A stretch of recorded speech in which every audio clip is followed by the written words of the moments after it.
নমস্কাৰ সকলোকে স্বাগতম জনাইছো আসাম কেৰিয়াৰ পইণ্ট ইউটিউব চেনেলৰ অন্য এটা নতুন ভিডিঅ'লৈ বন্ধুসকল আজিৰ এই ভিডিঅ'টিত আমি আপোনালোকৰ আগন্তুক অনুষ্ঠিত হ'ব লগা এডিআৰই গ্ৰেড 3 আৰু গ্ৰেড 4 পৰীক্ষাৰ বাবে সহায়ক হোৱাকৈ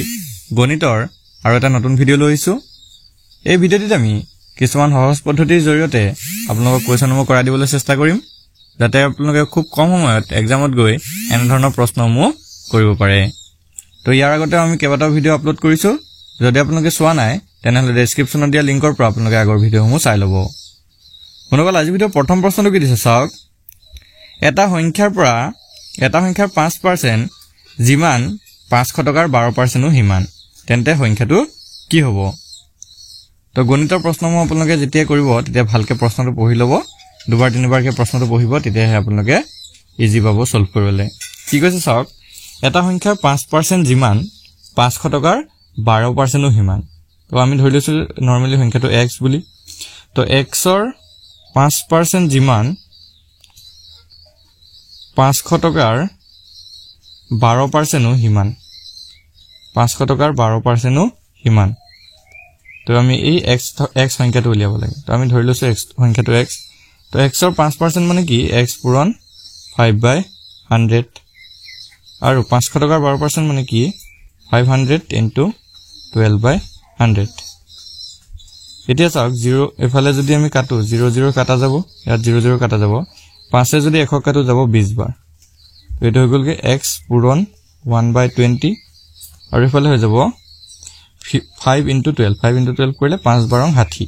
60 হৈ যাব আৰু এফালে যদি 20 টো এফালে গুচি যায় হৰণ হৈ থাকোতে এফালে গলে পূৰণ হ'ব x সমান হৈ যাব 60 পূৰণ 20 আৰু 60 আৰু 20 পূৰণ কৰিলে হ'ব 6 × 12 আৰু দুটা শূন্য 1200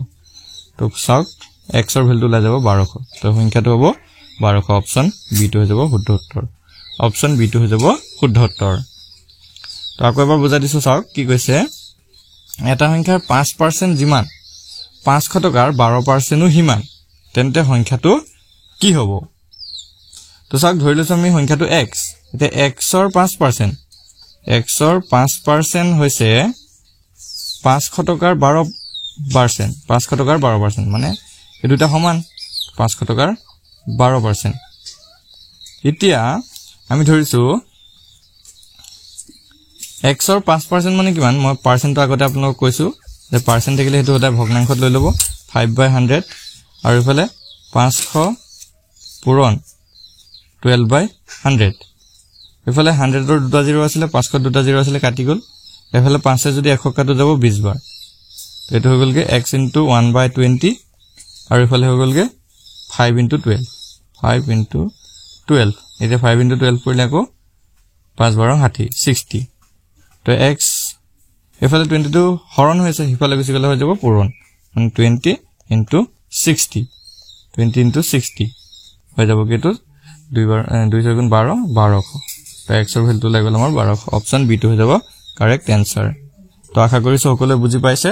তো যদি বুজি পাইছে আমি নেক্সট কোৱেশ্চনটোলে আগবাঢ়ো নেক্সট কোৱেশ্চনটো কি দিছে চাওক কোৱেশ্চনটো দিছে 2009 চনত এখন স্কুলত ছাত্ৰ আছিল 200 আৰু 2011 চনত এটো বৃদ্ধি হৈ 250 জন হ'ল তেতিয়া ছাত্ৰৰ বৃদ্ধিৰ হাৰ কিমান হ'ব বা কিমান % ছাত্ৰ বৃদ্ধি হ'ল আমি কেনেকৈ গম পাম তো যেতিয়া এনে ধৰণৰ প্ৰশ্নসমূহ আহিব প্ৰথমতে এটা আমাক সংখ্যা দিয়া থাকিব তাৰ পাছত কেইদিনমান পিছত বা এবছৰ দুবছৰ পিছত কি হ'ব সেই সংখ্যাটো বৃদ্ধি হৈ নতুন এটা সংখ্যা পাব বা নতুন এটা আমাৰ পৰিমাণ পাব তেতিয়া কি কৰিব আপোনালোকে এটা সূত্ৰ মন থাকিব যদিহে শতকৰা বৃদ্ধি বা হাৰ উলিয়াব দিয়ে বা শতকৰা হ্ৰাস উলিয়াব দিয়ে বা কেতিয়াবা কমি যায় কেতিয়াবা বাঢ়ি যায় তো এনেকৈ শতকৰা বৃদ্ধি বা হ্ৰাস উলিয়াব দিলে আপোনালোকে এটা সূত্ৰ মন ৰাখিব সূত্ৰটো এনেকুৱা আপোনালোকৰ ওপৰত পাৰ্থক্যটো থাকিব পাৰ্থক্য মন ৰাখিব ওপৰত থাকিব পাৰ্থক্য মই পাৰ্থক্যটো কি বুজাই আছো অলপ পিছত চাওক পাৰ্থক্য তলত থাকিব আগৰ যিটো সংখ্যা আগৰ সংখ্যাটো থাকিব সিম্পল সূত্ৰ এটা মন ৰাখিব আগৰ সংখ্যা আৰু ইনটু কৰিব আপোনালোকে 100% ইনটু কৰিব 100% তো পাৰ্থক্য মানে কি চাওক এটা 2009 চনত স্কুলত কিমান জন ছাত্ৰ আছিল 200 জন ছাত্ৰ আৰু সেই 200 জন ছাত্ৰ 2011 চনত বৃদ্ধি হৈ কিমান হৈ গলগে 250 জন এতিয়া 200 পৰা 250 জন যদি হয় চাওক 200 পৰা হৈ গলকে 250 জন তে কিমান বৃদ্ধি হৈছে হেতু আপোনালোকে নিশ্চয় ধৰিব পাৰিছে বৃদ্ধি হৈছে 50 জন ছাত্ৰ বৃদ্ধিটো হৈ গলকে 50 জন ছাত্ৰৰ সেই পাৰ্থক্য সেই বৃদ্ধিটো হৈছে পাৰ্থক্য তো পাৰ্থক্যটো ওপৰত লিখিব 50 টো ওপৰত আহিব আগৰ সংখ্যাটো আপোনালোকে লিখি লব মানে আগত প্ৰথমতে কিমান আছিল ছাত্ৰ 2009 চনত বা যেটো প্ৰথমতে দিয়া থাকিব হেতু আছিল 200 50 তলত থাকিব 200 পূৰণ 100% আৰু এটো যেতিয়া কৰিব তেতিয়া আপোনালোকৰ পাৰ্চেন্টটো ওলাই যাব শূন্য দুটা আছে শূন্য দুটা কাটিলে এফালে 2 এ 50ক যদি কাটে 25% বৃদ্ধি পালে তো অপচন সি টো হৈ যাব কাৰেক্ট আনসাৰ অপচন সি টো হৈ যাব কাৰেক্ট আনসাৰ তো এই সিম্পল সূত্ৰটো আপোনালোকে মন ৰাখিব এনে ধৰণৰ প্ৰশ্ন আপোনালোকৰ পৰীক্ষাত আহিয়ে থাকে এটো যদি বুজি পাইছা নেক্সট কোৱেশ্চনটো মই আপোনালোকৰ বাবে ৰাখিছো নেক্সট কোৱেশ্চনটো আপোনালোকৰ বাবে ৰাখিছো কৰি চাওক কি কৈছে এজন মানুহৰ দৰমহা 4600 টকাৰ পৰা 5000 টকালৈ বৃদ্ধি হলে শতকৰা বৃদ্ধি কিমান হ'ব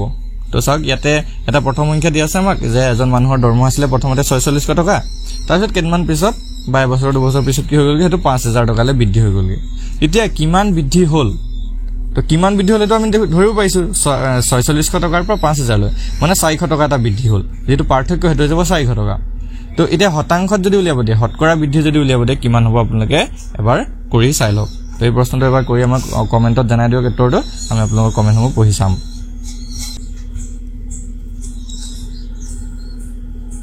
তো আপোনালোকৰ সূত্ৰটো হয়তো নিশ্চয় মনত আছিল ওপৰত আপোনালোকৰ পাৰ্থক্যটো থাকিব মানে ওপৰত থাকিব 400 তলত থাকিব কিমান যেটো পুৰণা দৰমহা আছিল বা আগৰ যেটো সংখ্যা আছিল হেতু হৈ যাব 4600 আৰু ইনটু কৰি দিব 100% তেতিয়া আপোনালোকৰ এনসাৰটো ওলাই যাব 00 দুটা কাটি যাব এতিয়া 46 এ 400ক যেতিয়া হৰণ কৰিব এটো যদি আপোনালোকে হৰণ কৰি চাবচোন এটো ওলাব 8.69 সামথিং এনেকুৱা কিবা এটা ওলাব তো 8.69 টোক আমি 8.7 বুলি ধৰিব পাৰো হেকাৰণ চাক প্ৰায় দিয়া আছে অপচন কিটাত তো 8.7 হ'ব অপচন এটো হৈ যাব কাৰেক্ট আনসাৰ অপচন এটো হৈ যাব কাৰেক্ট আনসাৰ প্ৰায় 8.7% কি হ'ল বৃদ্ধি হ'ল তেওঁৰ দৰমহাটো 8.7% বৃদ্ধি হৈছে তো এনেকুৱা ধৰণৰ প্ৰশ্ন যদি আপোনালোকৰ এতিয়া পৰীক্ষাত আহে খুব কম সময়ত এই প্ৰশ্নসমূহ আপোনালোকে কৰি থৈ আহিব পাৰিব বন্ধুসকল ইয়াতে আপোনালোকে এটা ইম্পৰ্টেন্ট কথা জনাই থওঁ যদি আপোনালোকে ম্যাথছ ৰিজনিং জিকে কাৰেন্ট এফেয়াৰ্স প্ৰিভিয়াস ইয়াৰ কোৱেশ্চনছ ইংলিশ গ্ৰামাৰ এই সকলোবিলাক সাবজেক্ট থকা পিডিএফ লব বিচাৰে তেনেহলে কেৱল মাত্ৰ 79 টকা পে কৰি পিনে আমাৰ পৰা এই সকলোবিলাক সাবজেক্ট থকা পিডিএফ বোৰ পাই যাব তো যদি কাৰোবাৰ এই পিডিএফ বোৰ প্ৰয়োজন হয় তেনেহলে আপোনালোকৰ স্ক্ৰিনত থকা নাম্বাৰটোত WhatsApp কৰি আমাৰ পৰা এই পিডিএফ সমূহ আপোনালোকে লাভ কৰিব পাৰিব তো যদি কাৰোবাৰ প্ৰয়োজন হয় তেনেহলে আপোনালোকে স্ক্ৰিনত থকা নাম্বাৰটোত WhatsApp কৰি 79 টকা পে কৰিব আৰু পে কৰাৰ পিছত আপোনালোকক আমি পিডিএফ সমূহ সেন্ড কৰি দিম তো এতিয়া আমি নেক্সট কোৱেশ্চনটো আগবঢ়ো কি দিছে চাওক কি কৈছে এখন সৰু চহৰত 1,20,000 মানুহৰ 90,000 জনে ইংৰাজী বুজি পায় তেন্তে শতকৰা কিমান জনে ইংৰাজী বুজি পায় কৈছে চাওক তো এখন চহৰ আছে এই চহৰখনৰ টোটাল আছে পপুলেশন 1,20,000 তাৰে 90,000 জন মানুহে কি কৰে ইংৰাজী বুজি পায় তে শতাংশত বা শতকৰা কিমান জন মানুহে ইংৰাজী বুজি পায় আমি উলিয়াব লাগে আমি শতকৰা কিমান জন মানুহে ইংৰাজী বুজি পায় আমি উলিয়াব লাগে তো চাওক আমি ধৰিছো x% এ ইংৰাজী বুজি পায় সাপোজ আমি ধৰি লৈছো x% এ ইংৰাজী বুজি পায় আৰু কিমান জনসংখ্যাৰ ভিতৰত ইংৰাজী বুজি পায় 1,20,000 মুঠ জনসংখ্যাটো হৈছে 1,20,000 তো চাওক 1,20,000 ৰ x% এ ইংৰাজী বুজি পায় আৰু সেই 1,20,000 ৰ x% টো হৈছে কিমান 90,000 1,20,000 ৰ x% টো হৈছে 90,000 এতিয়া এটো সিম্পল আমি কটাকটি যেতিয়া কৰি দিও ওলাই যাব আমাৰ তো 1,20,000 into x by 100 আৰু এফালে 90,000 এফালে 0 টা কাটিলে 1200 টো যদি এফালে পূৰণ হৈছে x ৰ লগত এফালে গলে হৰণ হ'ব তো x সমান 90,000 তলত 1200 দুটা শূন্য কাটিলে 12 900 কাটি চাব তো 12 যেতিয়া 900 কাটিব এটো ওলাই যাব আপোনালোকৰ 75 আপোনালোক হৰণটো কৰি চাব হৈ যাব 75% তো x ৰ ভ্যালুটো ওলাই যাব 75% x সমান 75% মানে 75% লোকে কি বুজি পায় ইংৰাজী বুজি পায় 70 অপচন বি টো হৈ যাব কাৰেক্ট আনসাৰ অপচন বি টো হৈ যাব কাৰেক্ট আনসাৰ 75% তো আশা কৰিছো সকলোৱে বুজি পাইছে এতিয়া আমি নেক্সট কোৱেশ্চনটো আগবঢ়ো নেক্সট কোৱেশ্চনটো কি দিছে চাওক ABC সমদ্বিবাহু ত্ৰিভুজৰ এংগল C টো যদি 90 ডিগ্ৰী হয় আৰু BC সমান 4 সেমি হয় তেতিয়া AB টো কিমান হ'ব তো সমদ্বিবাহু ত্ৰিভুজ এনে ধৰণৰ আকো এটো কি কৈছে সমদ্বিবাহু ত্ৰিভুজৰ লগতে এটো 90 ডিগ্ৰী মানে সমকোণী ত্ৰিভুজ হ'ব তো এনে ধৰণৰ আঁকিছো মই ত্ৰিভুজটো অলপ তো ত্ৰিভুজ এটা এনে ধৰণে আপোনালোকে অলপ আঁকি ল'ব এটো সমকোণ ত্ৰিভুজ ইয়াৰ c কোণটো 90 ডিগ্ৰী বুলি যেহেতু কৈছে আকৌ এফালে BC আৰু AC কি হ'ব সমান এই দুটা সমান যেহেতু সমদ্বিবাহু বুলি কৈছে ইয়াতে BC তো আমাক দিছে 4 সেন্টিমিটাৰ তো BC যদি 4 সেন্টিমিটাৰ হয় AC তো হৈ যাব 4 সেন্টিমিটাৰ এটা আমাক AB তো উলিয়াব দিছে যেডাল কৰ্ণ আছে বা যেডাল লম্ব আছে লম্বটো আমাক উলিয়াব দিছে AB ডাল উলিয়াব দিছে তো এটো এটা যেহেতু সমকোণী ত্ৰিভুজ হয় 90 ডিগ্ৰী এংগল যেহেতু আছে এটো এটা সমকোণী ত্ৰিভুজ হ'ব তো সমকোণী ত্ৰিভুজ যেতিয়া হয় তাত আমি পাইথাগোৰাছৰ থিওৰেমটো লগাব পাৰিম তো ইয়াতে যদি আমি পাইথাগোৰাছৰ সূত্ৰটো লগাও কি হ'ব পাইথাগোৰাছৰ সূত্ৰটো যদি ইউজ কৰি কি হ'ব AB square = AC square plus BC square এটো হৈ যাব পাইথাগোৰাছৰ থিওৰেমটো তো পাইথাগোৰাছৰ সূত্ৰটো মতে কি যেডাল লম্ব আছে লম্ব স্কয়াৰটো আন দুডাল বাহু স্কয়াৰৰ যোগফলৰ সমান তো ইয়াতে AB তো আমি নাজানো AB টোৱে উলিয়াব দিছে AB স্কয়াৰটো ৰাখি দিও এফালে AC স্কয়াৰ আৰু BC স্কয়াৰটো হৈছে 4 স্কয়াৰ প্লাস 4 স্কয়াৰ হ'ব এটো যদি কৰিবলৈ যাও AB স্কয়াৰ সমান 4 গুণ 16 আৰু এফালে 4 গুণ 16 আৰু AB স্কয়াৰ যদি এফালে ৰাখো এটো হৈ যাব 32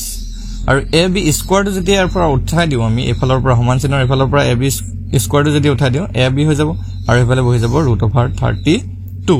এটা √32 মানে কি চাওক 4 গুণ 16 4 আৰু 2 এটা তাত পূৰণ হৈছে চাওক ভালকে যদি আপোনালোকে 32 ৰ উৎপাদকita চাই কি হ'ব চাওক 4 পূৰণ 2 হয়নে কাৰণ 4 গুণ 16 আৰু 2 গুণ 32 তো ইয়াক আমি কি হিচাপে লিখিব পাৰো AB টোক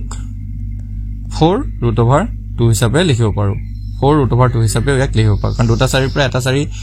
ওলাই আহিব আৰু 2 এটা √2 ভিতৰত থাকি যাব 4√2 হৈ যাব কাৰেক্ট আনসাৰ তো AB ৰ ভ্যালুটো AB যেডাল লম্ব আছিল লম্বডালৰ ভ্যালুটো বা কৰ্ণডালৰ ভ্যালুটো আমাৰ ওলাই গল 4/2 সেন্টিমিটাৰ অপচন এ টো হৈ যাব কাৰেক্ট আনসাৰ অপচন এ টো হৈ যাব কাৰেক্ট আনসাৰ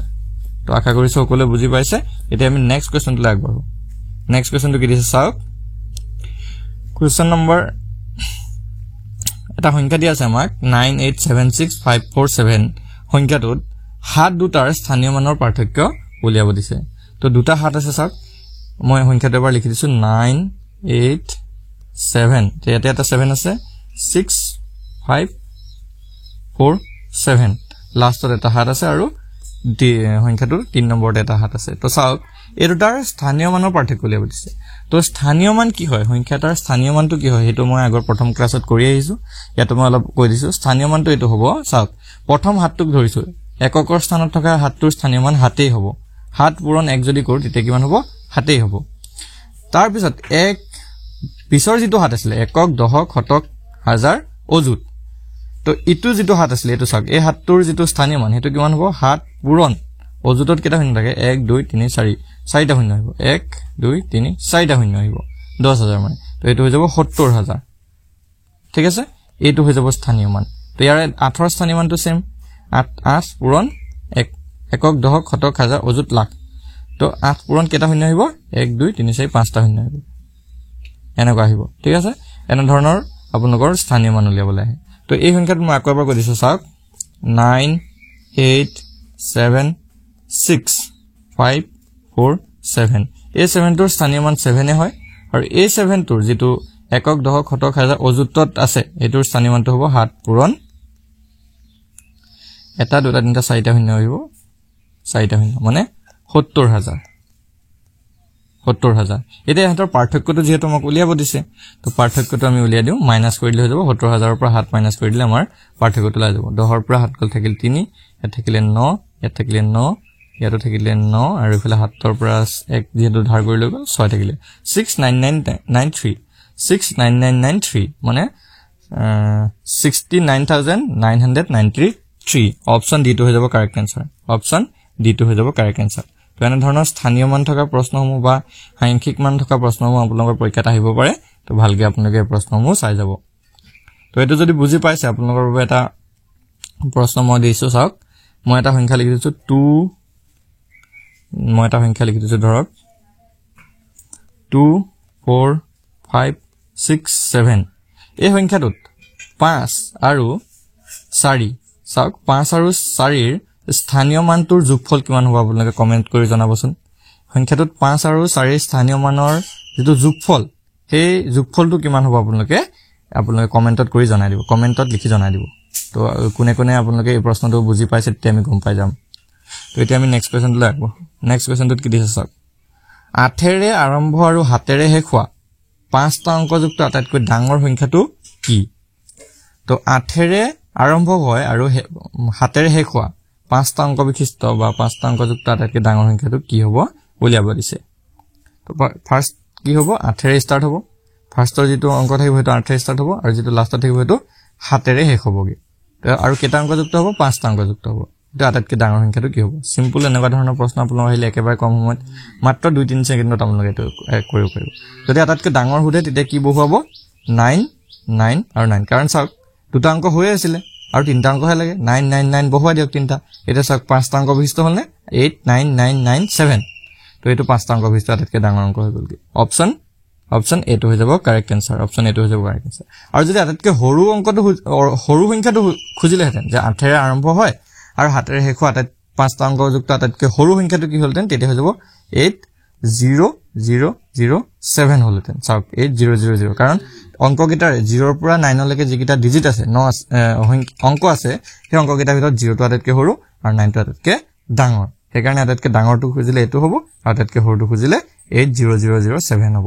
তো এনেকুৱা ধৰণৰ প্ৰশ্ন যি প্ৰশ্ন আহিলে আপোনালোকে যাতে পৰীক্ষাত কৰিব পাৰে এটো আপোনালোকে চাই ল'ব তো মই আপোনালোকৰ বাবে এটা প্ৰশ্ন ৰাখিছো এনে ধৰণৰ এটো প্ৰশ্ন ৰিলেটেড যে 4ৰে আৰম্ভ হোৱা চাওক 4ৰে আৰম্ভ হয় আৰু 6ৰে শেষ হয় 4ৰে আৰম্ভ আৰু 6ৰে শেষ হোৱা 6টা অংকযুক্ত 6টা অংক বিশিষ্ট 6টা অংকযুক্ত আটাইতকৈ ডাঙৰ সংখ্যাটো কি হ'ব আপোনালোকে কমেন্ট কৰি জনাব 4ৰে আৰম্ভ হ'ব লাগিব 6ৰে শেষ হ'ব লাগিব আৰু 6টা অংক বিশিষ্ট হ'ব লাগিব আটাইতকৈ ডাঙৰ সংখ্যাটো কি হ'ব তো এটো আপোনালোকে কমেন্ট কৰি জনাই দিব আৰু আজি ভিডিওটো আপোনালোকৰ বাবে ইনফৰমেটিভ হলে ভিডিওটো এটা লাইক কৰি দিব আৰু নিজৰ বন্ধু-বান্ধৱীৰ সৈতে শ্বেয়াৰ কৰি দিব যাতে তেওঁলোকো ইয়াৰ পৰা উপকৃত হ'ব পাৰে ধন্যবাদ